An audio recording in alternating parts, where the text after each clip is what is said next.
Welcome to the October 2006 City Focus. On this edition, getting the premium outlets open. New police motorcycle unit. Rentals at the Baca Center. And recruiting businesses. These stories and more on City Focus. The grand opening of the Round Rock Premium Outlets in August was big news. The successful opening drew record crowds and wall-to-wall coverage by Central Texas media. What you may not be aware of is all the work done by city employees to ensure a project that large opened on time. Getting a 430,000 square foot facility like this from concept to reality takes a lot of hard work. Getting it open on August 3rd, months ahead of its original schedule, was a tough task. From the beginning, we came up with a schedule that we wanted to meet. Then, of course, my boss cuts that schedule in half. And we come to the city and try to explain how we have to meet the schedule. The city worked with us to set up regular work sessions, made their people available as needed. And I won't tell you it was easy. I mean, they put us through the paces, but absolutely worked with us to get this done. And to get Round Rock Premium Outlets open was a real team effort by a lot of folks.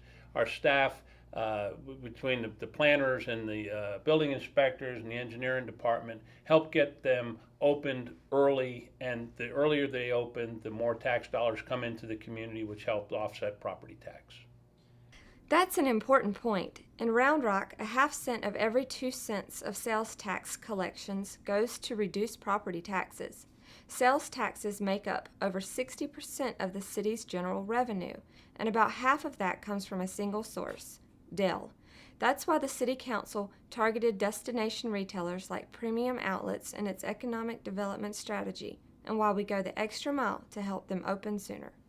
you know, we've worked in a lot of places. We've built a lot of these premium outlet centers, and I can honestly say that the city of Round Rock has been absolutely, you know, one of the best places we have ever worked in. It's a group of people who absolutely understand the importance of business to a community and to the long-term viability of a city. The city's process involves reviewing and approving plans for the facility, as well as plans for roads and utility lines serving the shopping center.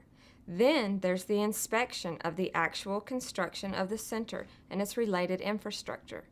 The final approvals for premium outlets were particularly time-consuming because each of the 125 stores was required to have its own certificate of occupancy, or CO. From our end, we'd get out there and say, look, these are the things that we really need to be concentrating on, and they would jump on those things. The amazing thing here is there was no corners cut. There was no codes that we said, no, we're not going to have you apply that code. They followed the codes to the letter. When that thing opened, everything out there had a CO or a temporary CO in accordance with our codes.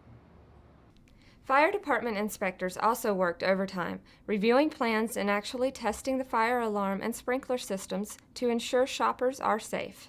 We had 3 people that dedicated a lot of time to making sure that all the stores were safe, that all the built-in fire protection systems were tested, and that they were approved.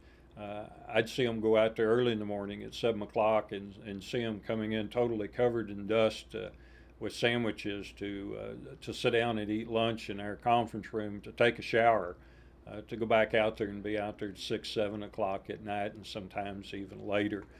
The long hours put in by city staff paid off. Not only were the buildings ready, but new streets surrounding the center opened in time, as did a new exit ramp on I-35.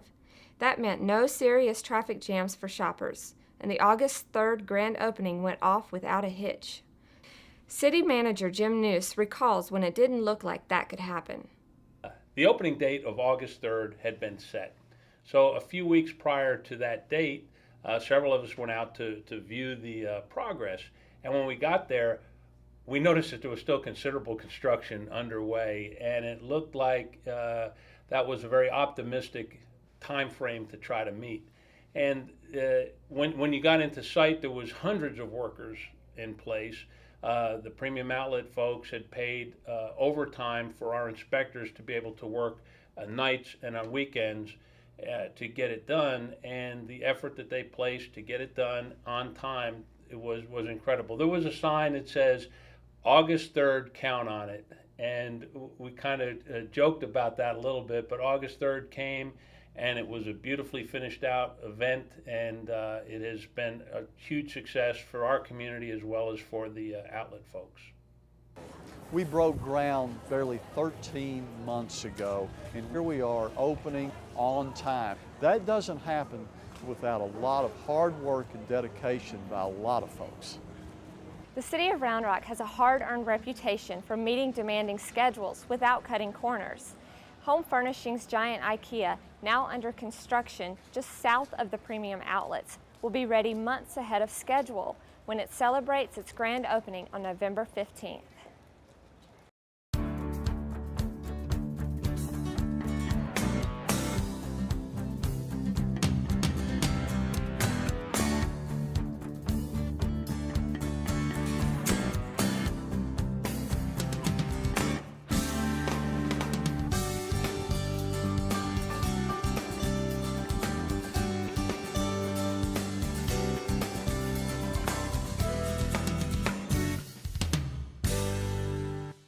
You will soon see a new set of wheels around town as the Round Rock Police unveil the newest addition to their fleet.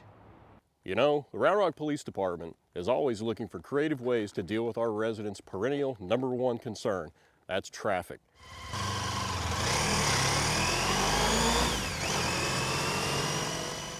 Say hello to the newest addition to our family, and a little more efficient than being on horseback. We've worked hard developing a motorcycle unit that will be an excellent complement to deal with a lot of the traffic problems that are here in Round Rock, especially those that are of the individual drivers that are breaking the law.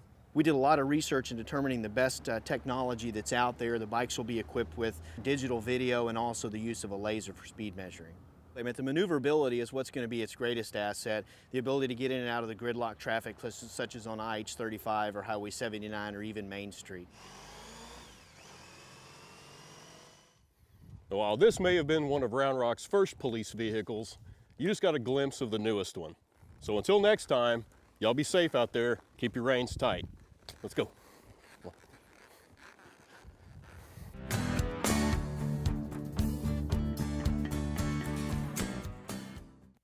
Hello, young lady. Can I help you? Sure, Sonny. I need a carburetor kit for a 440 Hemi. I'm thinking it'll take 55mm jets. Been losing compression like crazy. Now, I know, retool the crankshaft and try hotter plugs. Been there, done that. Oh, by the way, do you have any of those new titanium butterfly valves? Could you repeat that? If you maintain your vehicle, you can help reduce air pollution and drive clean across Texas.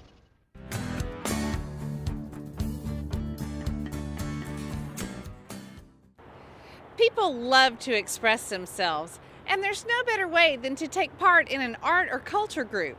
Sarah Sampson tells us more about the newly formed task force to encourage philanthropy for arts and cultural activities.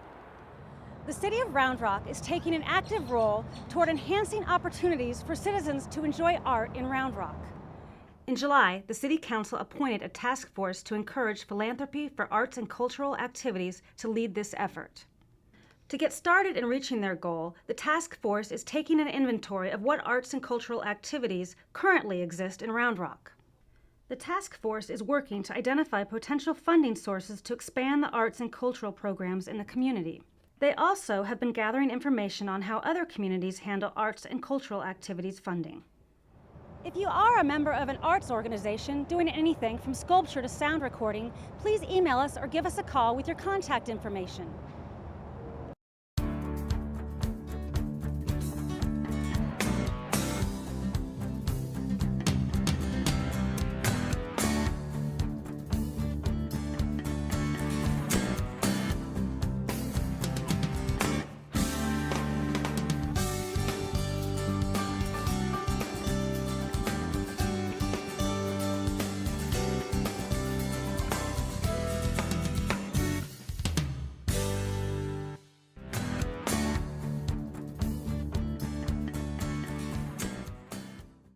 Last month, we featured a new video that shows why Round Rock is such a terrific place to live. This month, we're featuring the companion video, also produced by the Round Rock Economic Development Partnership, that answers this question. What is it about Round Rock that makes it such a great place to do business? One of the aspects of the Economic Development Partnership is not only retaining businesses in Round Rock, but also recruiting businesses for Round Rock.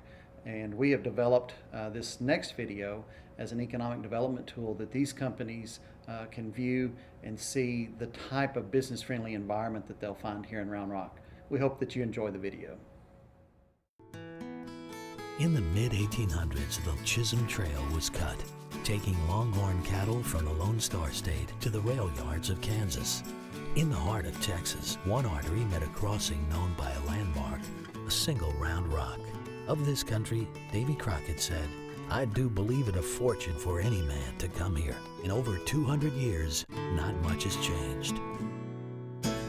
In 1971, Westinghouse Electric Corporation needed a place with a lot of land. And where else can you find that but here in Texas? We are a Fortune 25 company, revenues in the neighborhood of $60 billion, and we're 60,000 employees worldwide. Round Rock is just a unique location in terms of cost of living compared to the quality of life. Well, the name of the company is Z-Core Business Solutions. Z-Core is a small business. We have 15 employees, and we're beginning to grow. We take business processes and we streamline those processes. Round Rock has been really great for our business as a small business. We need to be running in less than a year. In meeting with the Round Rock people, we said what we wanted, and at the end of that discussion, we had a building permit. We're in Texas. We bought the land from a ranch owner. Why not put a couple of Longhorns out front? They're a part of the Tico Westinghouse family. One of them is Freeloader, the other one is El Tejan. Sancho was one of those original two Longhorns. He still looks over our lobby and watches all of our visitors. A lot of unique stories with our Longhorns. Central Texas offers a unique perspective just because with the different area that it's in and the climate, the weather, everything just kind of worked with what they were looking for. We were looking for office space. The manager says, "Do you really like this place?" "No, I don't know if it's affordable." He says, "Go get your partner."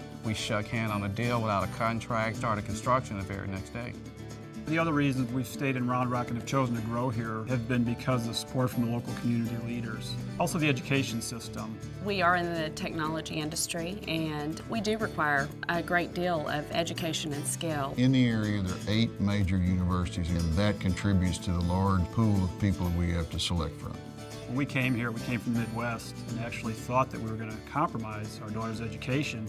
Came here, we actually found that the quality of education in Austin and the Round Rock school system was better than what we had left in the Midwest. The City of Round Rock works on a sales tax-driven business model. We were able to provide the seed money for a lot of major transportation projects. A good example is our $12 million project. We brought $4 million to the table, and that project is being done at least a year ahead of when the state wanted to get that done. We also have a half-cent dedicated to property tax reduction. That means our property tax rate is one of the lowest in the state. We really view businesses that locate in our community as partners. A great example of that is the partnership that Dell has been able to develop with the Round Rock Independent School District. In the past, when we were growing exponentially, we were able to work with the school districts to establish a program where the students could come in, get trained on our software for sales and technical support, learn to assemble and disassemble computers, so that when they graduated from high school, if what they were looking for was immediate employment, they were skilled and ready to go work for Dell or other companies like ours. We're about 85,000 today. We're going to be 225,000 in the not too distant future. So what the city has done is develop some master plans to meet the demands of the ultimate population of Round Rock. We're not going to lose control of our own destiny as far as infrastructure goes. We need to have a lot of unique shipping capabilities. We have a couple of plants in China, we have a plant in Taiwan. They're close enough to Houston to be able to use their shipping ports without actually having to live there. This is a very good transportation site. We do a lot of distribution. We got IH-35, the main NAFTA highway. Everything you depend on to grow a company. The city has stepped up and continued to support us.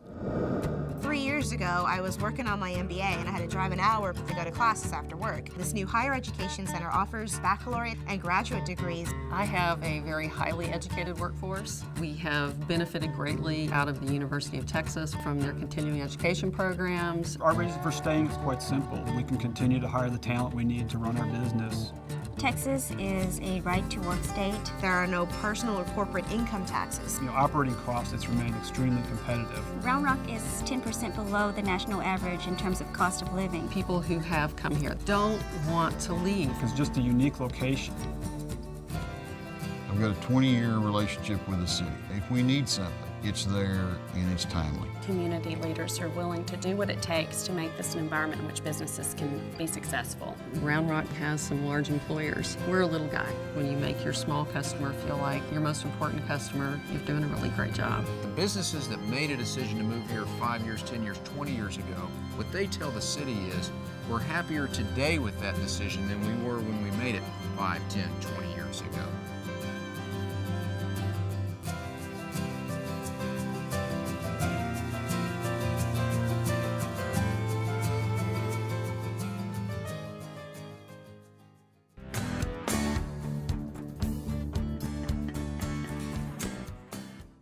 Last spring, the City of Round Rock opened the Alan R. Baca Center for senior and community activities to a great deal of fanfare. Over the following months, the center has proved to be an asset both as a senior center and as a community rental facility. The Alan R. Baca Center offers more than 20,000 square feet for hosting various activities and events for the community. Daily programs include arts and crafts, exercise programs, and billiards, among others, which all make the Baca Center a great place for socializing with other Round Rock seniors. But the center is not just for seniors. The grand meeting room and beautiful patio have helped make the Baca Center an ideal location for business meetings, organizational luncheons, weddings, showers, and special events. We've hosted numerous rentals, from chamber functions and luncheons to birthday parties and quinceaneras. We also have a lot of Christmas parties booked this year, and we're booking weddings already into 2007. We're thrilled that our building is not only available for senior community, but also for local organizations and special events. Rental revenues help offset building expenses and keep membership rates low. Book the Baca Center for your next big event. Visit roundrocktexas.gov/Baca Center for more details.